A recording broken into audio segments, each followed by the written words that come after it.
Je suis Catherine Levasseur et l'émission qui suit est mon projet d'accès. Bon visionnement!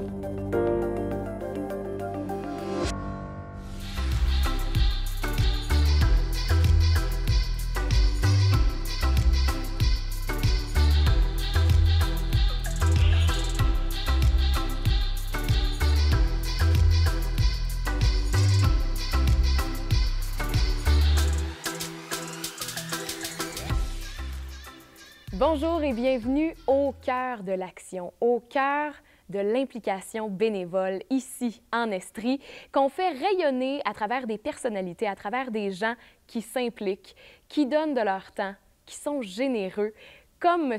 Denis Hintz, retraité de la Sûreté du Québec et de la Sûreté municipale d'Asbestos. M. Denis Hintz, bonjour, merci d'être avec nous aujourd'hui. Vous êtes bénévole pour plusieurs organismes depuis plusieurs années. Vous avez même commencé à faire du bénévolat quand vous étiez sur le marché du travail. Oui, c'est exact. Même avant ça, beaucoup avant ça, j'ai toujours fait du bénévolat. Que ce soit impliqué avec les jeunes au milieu baseball, hockey, coaché pendant plusieurs années avec les jeunes. Et puis, là, ça m'a amené tranquillement, lorsque nos enfants étaient un petit peu plus vieux, à chercher à m'impliquer. Puis, mais en quoi je devrais m'impliquer? Quelqu'un qui va essayer, quelqu'un qui va tenter, je me sors régulièrement de ma zone de confort. Et bon, puis j'aime ça, de sortir de ma zone de confort. Ça m'amène à connaître autre chose, à développer des aptitudes, puis connaître d'autres mondes, les gens. Puis, et là, en 1998, j'ai eu une offre du conseil d'administration d'un organisme à Asbestos qui œuvre au niveau de la MRC des Sources, là, où on est à Asbestos. C'est la Croisée des Sentiers. C'est un organisme communautaire en santé mentale. Et là, ça m'a souri beaucoup. J'ai accepté tout de suite parce qu'au fil de ma carrière, j'avais identifié pour moi surtout deux domaines bien précis que je trouvais ça plutôt pénible à intervenir, puis de la façon qu'on intervenait au niveau du milieu policier, c'est parce que c'est la santé mentale et les personnes en perte d'autonomie, les personnes aînées. Fait que là, ça couvrait un aspect, fait que là, j'ai accepté de faire partie du conseil d'administration, de m'impliquer au sein de cet organisme-là. Puis que petit à petit, bien là, on a développé, puis on est rendu un organisme très fonctionnel, et puis c'est sûr et certain, c'est du communautaire. Qu'est-ce qui manque? Bien là, c'est des sous, hein? Des sous, oui. Et des fois, c'est des bénévoles aussi. Oui, et des bénévoles, vous êtes impliqué au sein de DIRA Estrie. Oui. DIRA, D-I-R-A. D-I-R-A, Estrie. Ça, c'est un organisme communautaire aussi, et puis qui lutte contre la maltraitance aux personnes aînées. Oui. Donc, je suis impliqué là-dessus. Ça fait avec cet organisme en tant que bénévole, comme de raison, depuis 4 ans. Ça fait tout près de 4 ans, je suis avec DIRA Estrie. Les 4 lettres, c'est? C'est D pour dénoncer, I pour informer, R pour référer, puis A pour accompagner. Et les tâches que vous faites sont? Sont toutes sortes de tâches. Toute autre tâche connexe, là, tu sais, la petite clause à la fin, là. Oui, selon qu'est-ce qu'on me demande de faire. Et sûr, peut-être que j'imagine qu'avec la formation que j'ai avec policier, bien là, on m'en a demandé peut-être un petit peu plus que d'autres. J'ai même été sur des cas que des personnes voulaient dénoncer dans qu'est-ce qu'ils vivaient. Fait que, j'ai été avec les intervenantes sur ces cas-là, où on m'a appelé pour me demander mon avis dans tel cas. C'est pas toujours facile Il y a beaucoup de zones grises, comme on pourrait dire. Des fois, c'est bien évident, c'est pas évident, ou c'est que très peu évident. Est-ce qu'il y a réellement de la maltraitance? Est-ce qu'il n'y en a pas?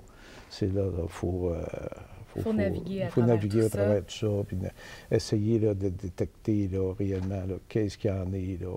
Parce que assez souvent, les personnes qui vont commettre cette maltraitance-là, c'est très sophistiqué, la façon qu'ils vont faire, puis très peu évident. comme il y en a d'autres, c'est très évident, ça laisse aucun doute.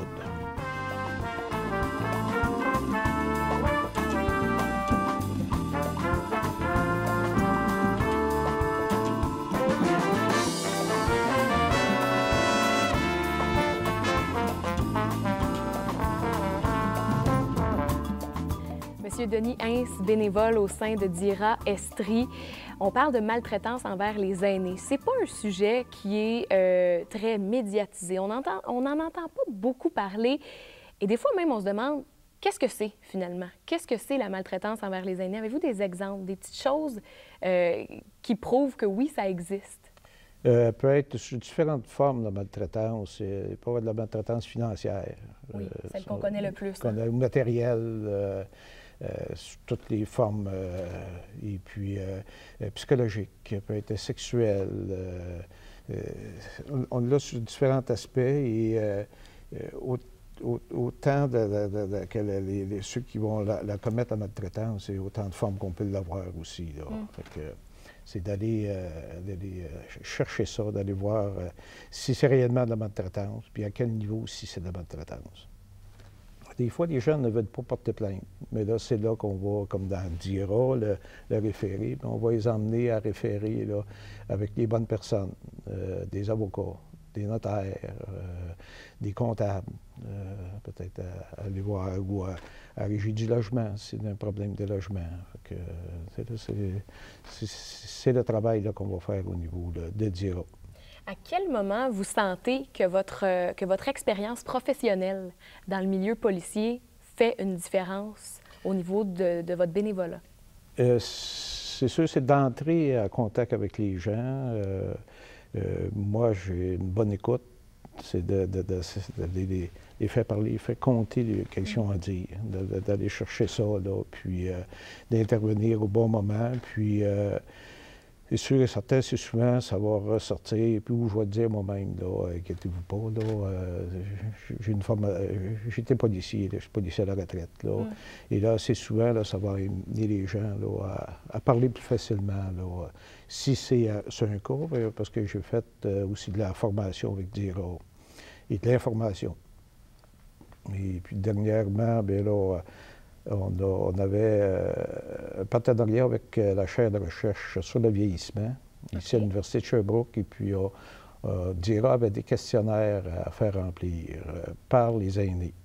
Et on a été chercher des aînés un peu tout partout, que ce soit des aînés qui soient à la maison, des logements, d'une résidence. On a été rencontrer des gens, puis on a été remplir les questionnaires, puis c'est d'entrer en contact aussi avec les gens, faire répondre, on posait des questions, puis c'était là de faire répondre aux questions, et là on prenait en note leurs réponses, puis on soumettait les questionnaires. Mais là encore là, il y avait toute une entrée en matière, et puis il fallait se présenter le contact avec les gens qui est très important. Toujours, c'est ça que c'est la partie là, la plus importante. Si tu n'es pas capable d'entrer en contact avec la personne, bien là, ça ne sera peut-être pas une réussite totale là, sur toute la ligne. C'est ça, on parle de confiance, hein? Contact, confiance de cette personne-là pour qu'elle s'ouvre, pour qu'elle parle. Est-ce qu'il n'y a pas des moments où ça a été plus difficile de ne pas être trop émotif face à certaines situations, certains aveux que des gens dans le besoin vous ont fait? Oui, c'est certain. Il y a des situations qui sont toujours plus tristes. Mais là, il ne faut pas se laisser atteindre. Il faut garder là, une certaine marge, une certaine... Garder le but en tête oui, aussi. c'est ça. Bien, si on se laisse atteindre, bien là, on ne pourra pas les conseiller, on ne pourra pas les informer, on ne pourra pas leur donner le coup de main qu'ils ont besoin. Et on va être un petit peu là, à l'écart et puis du but qu'on s'est fixé là, de leur venir en aide. Parce que ce soit là, un bénévole ou l'autre, c'est moi qu'est-ce que je dis aux gens, bien, et puis qui disent bien, pourquoi tu fais ça? Puis bien, c'est de rencontrer des gens, c'est d'aller chercher. C'est une richesse, ça, là, de rentrer en contact avec les gens, d'aller voir qu'est-ce que les gens ont à dire, à nous dire, et puis les écouter, puis les faire parler, puis discuter avec eux autres. Pour moi, c'est une vraie richesse, ça, là. Fait que, venez, essayez, tentez tenter, là. Et c'est sûr que ça ne fonctionne pas avec toutes les personnes. Toutes les personnes, dépendamment s'ils veulent vraiment ou pas totalement, c'est là que ça va fonctionner, être bénévole ou pas. Et puis, mais là, quand vous sentez que vous avez réussi à percer la coquille d'une personne ou à l'aider, c'est là que votre travail, dans le fond, c'est ça votre récompense. C'est ça.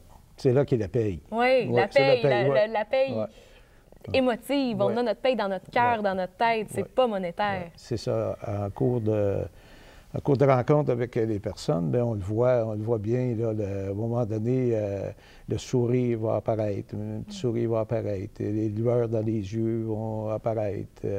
Puis là, il parle, bien, là, on s'aperçoit que on vient d'entrer en contact, on vient de créer quelque chose. C'est là, qui le côté là, humain, le côté là, qui me fait revenir de fois en fois, là,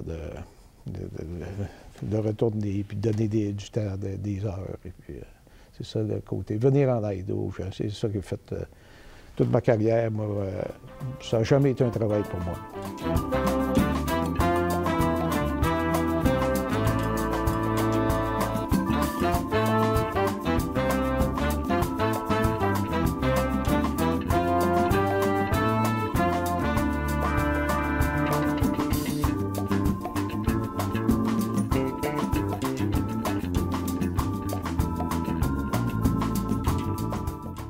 On parle de travail parce que toute notre vie, on travaille, on est en contact avec des gens et après ça, à la retraite, bien, c'est vrai qu'il n'y a plus de travail. Le travail bénévole en est un, puis c'est une façon sécurisante de se garder un réseau de connaissances, des amis. Vous avez rencontré tellement de gens avec toutes ces années de bénévolat derrière la cravate, M. Denis Hintz. Qu'est-ce que ça fait de savoir qu'on reste actif avec tant de monde? Pour moi, c'est la retraite, ce n'est pas à aller s'asseoir à la maison, ce n'est pas arrêter de vivre. Pour moi, là, c'est de continuer, c'est une autre forme, c'est un petit peu de transformation de ce qu'on a vécu. Là, comme moi, dans mon cas, j'ai été 41 ans sur le marché du travail comme policier. Puis, c'est pas à arrêter du jour au lendemain. Bien là, tu fais plus rien. Là, tu t'en vas chez vous, débrouille-toi. Là, c'est pas ça. Pour moi, il y avait une préparation. Ça m'a pris 2 ans de décider. Oh, quand même! Oui, oui. Mais la journée, je me suis décidé à prendre ma retraite. Mais là, je savais qu'est-ce que je faisais. Je continuais mon bénévolat au niveau de la croisée des sentiers. Et puis, je suis quelqu'un, comme j'ai dit tout à l'heure, je m'occupe de... J'aime tout. J'essaye tout. Puis si j'aime ça, bien, je vais continuer. Sinon, bien là, je vais passer à autre chose. Et puis, je vais continuer qu'est-ce que je fais là. Puis, que ça m'amène à continuer. Puis le bénévolat, bien, c'est un petit peu... je ne vais pas abandonner tout à fait ce que je faisais comme policier non plus.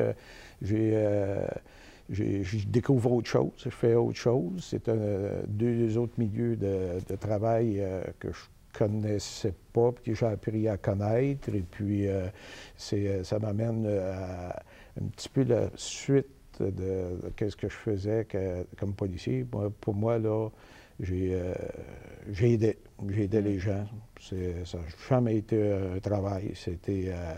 je me suis amusé à travailler.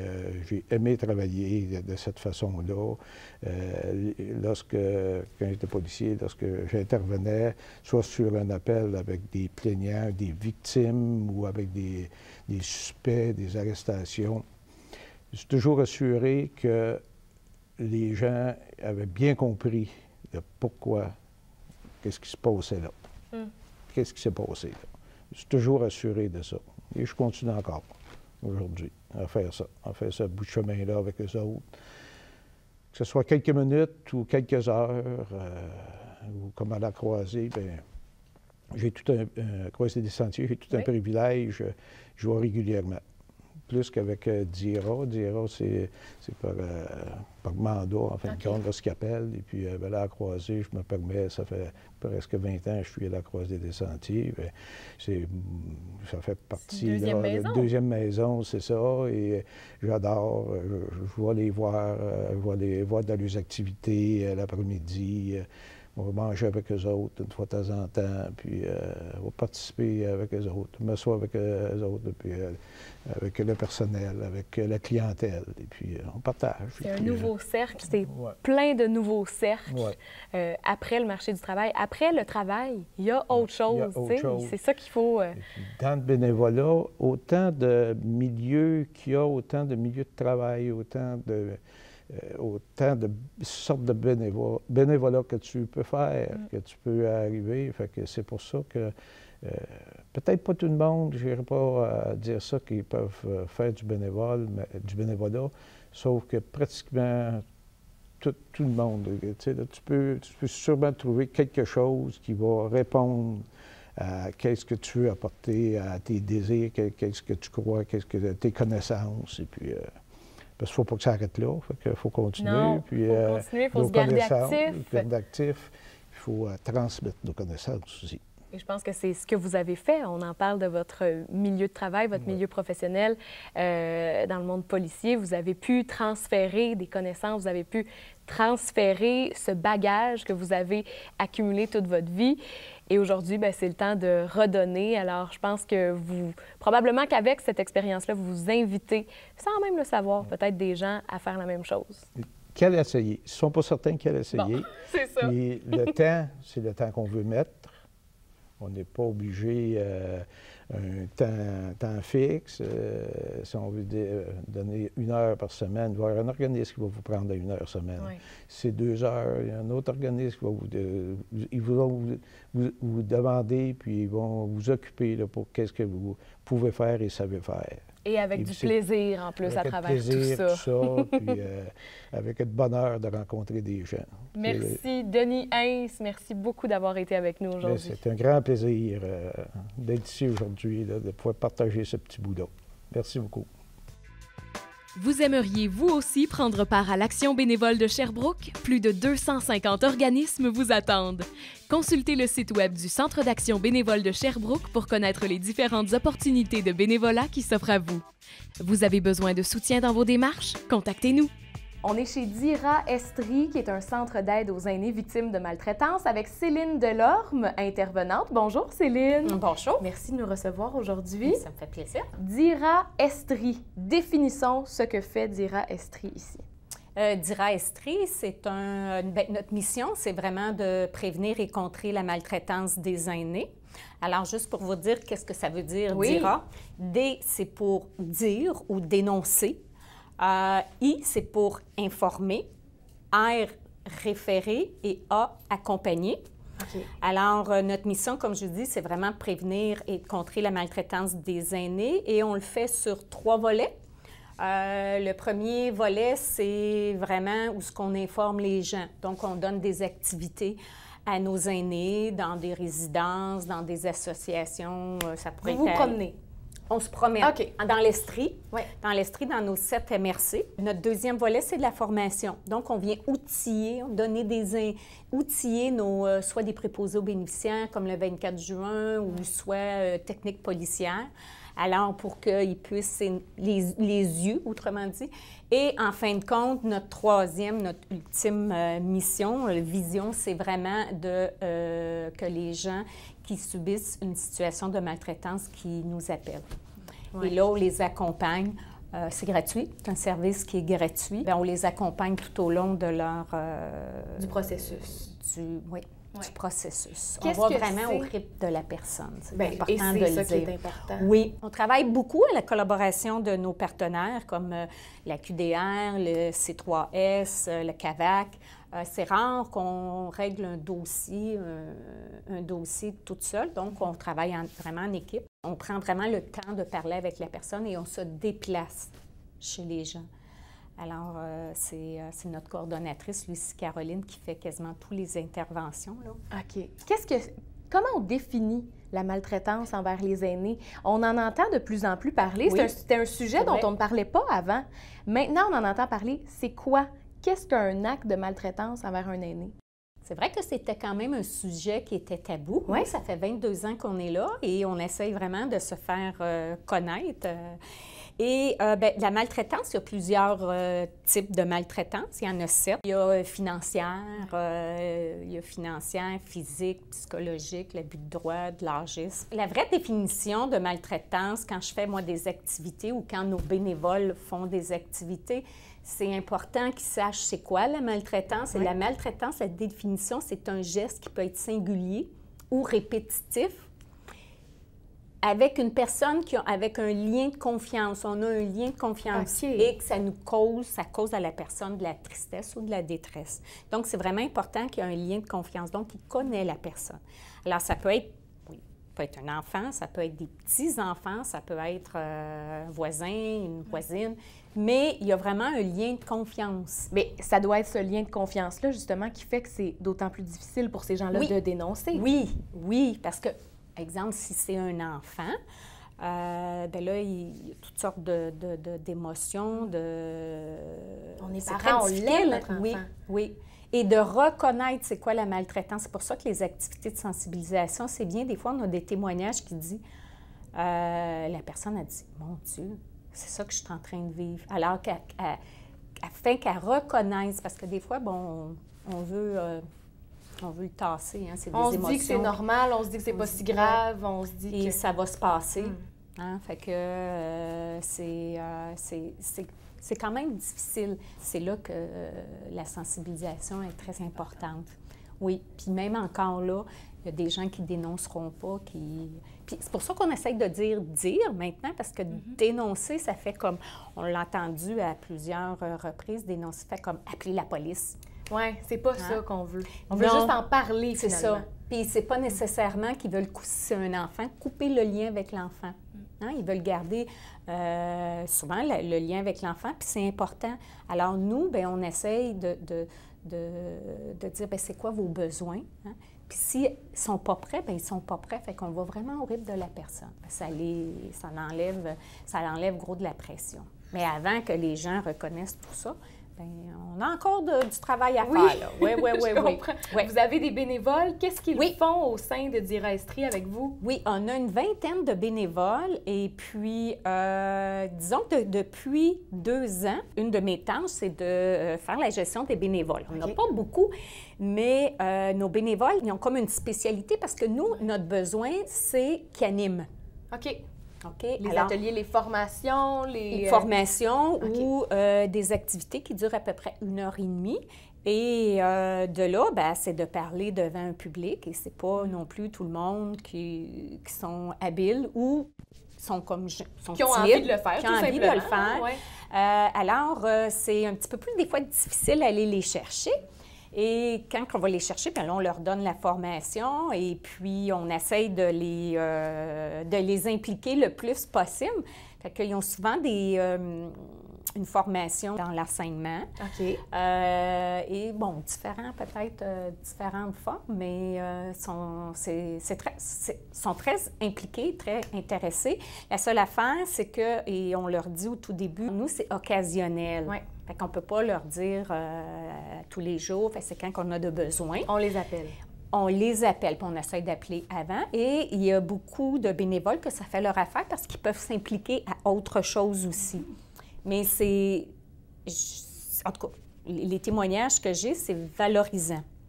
C'est valorisant pour eux. Ça, c'est le mot qui revient tout le temps quand on parle de bénévolat, peu importe l'organisme. Puis c'est ça le but, dans le fond, c'est de faire quelque chose. On donne et on reçoit tellement avec le bénévolat, c'est ce qui revient toujours. Hein? C'est vrai. Qu'est-ce que vos bénévoles ressentent, dans le fond, quand ils sentent qu'ils font une différence dans la vie de plusieurs personnes? Oui. Bien, il y en a qui sont comme un peu plus timides, donc ils veulent faire l'activité avec moi, puis c'est correct.